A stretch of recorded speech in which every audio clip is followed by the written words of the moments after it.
Excel में if के साथ कैसे VLOOKUP वाला फंक्शन हम यूज कर सकते हैं, इसके लिए मैंने एक डेटाबेस को जो मेरे था उसी को ले लिया।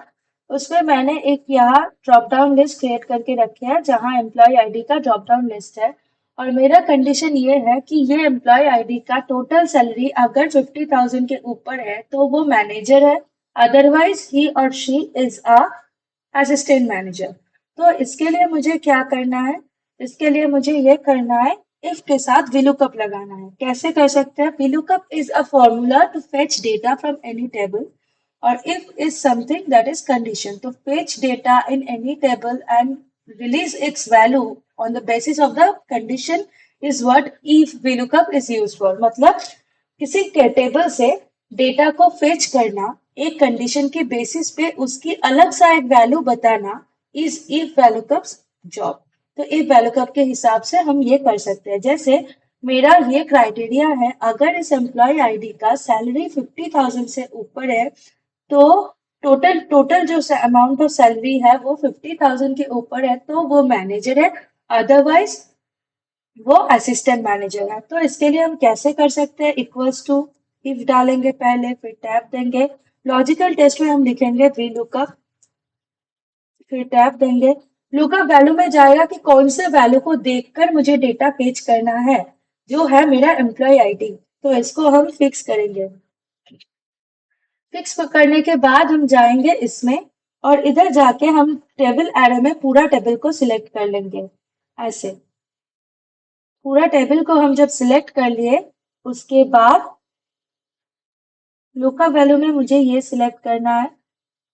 फिर हम F4 प्रेस करेंगे, इसको फिक्स करेंगे, फिर कॉमा देंगे और टेबल एरे में जाकर ये पूरा टेबल को हम सिलेक्ट करेंगे। कर लिए पूरा टेबल को सिलेक्ट। एम्प्लॉय आईडी वाला कॉलम से ही सिलेक्ट करेंगे ताकि डेटा फेचिंग में एरर ना आ जाए। फिर हम कॉलम इंडेक्स नंबर में डालेंगे कितने नंबर का कॉलम का डेटा इसको देखना है। तो इतने नंबर का कॉलम का डेटा इसको देखना है, तो इसमें हम डालेंगे क्या 1 2 3 4 5 6 7 8। तो 8 डालेंगे, उसके बाद एब्सोल्यूट मैच में लिखेंगे 0 मतलब ट्रू। देन हम इसको क्लोज करेंगे, उसके बाद कॉमा देंगे और वैल्यू ट्रू में हम डालेंगे कि सॉरी उसके बाद हम डालेंगे कि ग्रेटर देन 50,000। अगर ग्रेटर देन 50,000 हो गया तो कॉमा देंगे, फिर क्या होगा मैनेजर होगा तो हम डालेंगे मैनेजर। अगर ऐसा नहीं हुआ तो क्या होगा असिस्टेंट मैनेजर। फिर हम ये इफ वाला फंक्शन को क्लोज करेंगे।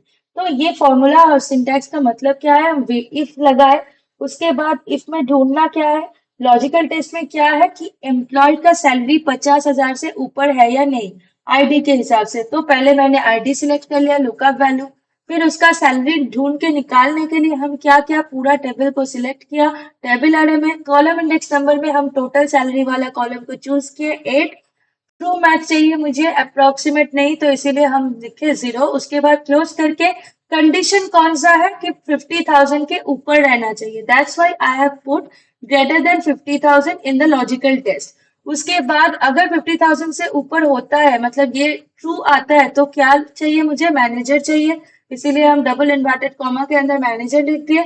और अगर ये नहीं होता है ट्रू तो मुझे क्या चाहिए, असिस्टेंट मैनेजर चाहिए, तो ये असिस्टेंट मैनेजर हम डबल इन्वर्टेड कॉमा के अंदर लिख दिए। अब इस पे जाके हम एंटर प्रेस करेंगे तो यहाँ पर ओरिजिनल वैल्यू आ जाएगा। ये ओरिजिनल वैल्यू जो आएगा ये चेंज करने के साथ साथ वो भी चेंज होते जाएगा। जैसे हम अगर इसमें 16 जैसे जितना भी 14 50,000 के ऊपर है वो हम हाईलाइट पहले ही कर चुके हैं इसमें। तो एक ये वाला लेके देखते हैं कि अगर इसमें आता है कि नहीं। इसमें मैनेजर आना चाहिए 50,000 के ऊपर वाले में, तो आ गया 14।